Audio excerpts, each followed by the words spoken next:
Hello, my name is Andrew Rockwell, and this is my Blockmesh level overview. This level, as in the last video, features the burning of a village and the Lord's Long Hall, with the end goal to be reaching the back of the hall to dig up the Lord's treasure hoard before the enemies can get it. Speaking of enemies, since the last time, the enemies have been added with working AI that will prompt them to move around and attack, which I'll show off in just a moment. In addition, both the player and enemy are able to attack, although only the player is able to block, which will prevent damage. And as the enemies rush to attack, I will take no damage. Though you'll see over there, the enemies aren't immune to friendly fire. So, by attacking, carefully moving out of the enemy's way, and some well-timed blocks, although the animations are not perfect, you'll see that when we bring an enemy down to 0 health, they will fall down, die, and after a short cooldown will disappear.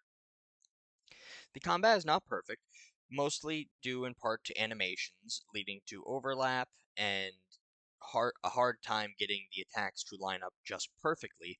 With better animations and thus better timing on the overlapping and thus the applying of damage, that would allow it to work a lot smoother than just with these bulky animations that I had to make do with.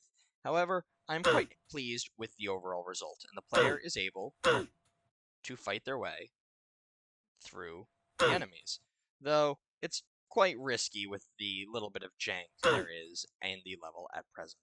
So we'll go over here, finish them off, and even though the animations aren't perfect, for the sake of this demonstration, we'll just make our way through. Now over here is a coin, which is one of the optional objectives that you can do, with the player going around, picking up these coins, and adding them to their inventory, which will be displayed at the end screen. Also, there are lore documents scattered around the area, which, while they are sometimes difficult to get just right due to the line tracing sometimes clipping with the shield, overall they will display the story of the long haul and the story it has to tell. Now, there we are. But as the player continues, we'll go back to the start. The other path brings them through the main hall, which is currently on fire. And without fire particles, we have the work in progress glowing red blocks that represent fire. And if the player walks into them, they'll take damage and die, which we'll show off in a bit. But by collecting the coins, there are more lore scrolls in here that the player can read. Going up here, the player will find another lore scroll, more coins, and carry on their way up that way. The other use for the melee combat system is to break through these barricades and collapsed rubble. Be careful of the fire, otherwise, like I said, you will probably die. So avoid the fire, make your way through those, and make it to the end. Read the final lore scroll, make your way through, and eventually you'll find yourself at the end with the treasure and the final objective. The third objective, if I hadn't mentioned already, involves slaying all the enemies in the level, which has now been properly done. Once that is done, and if the players completed all optional objectives and explored the whole level, they are free to walk into this box and end the level.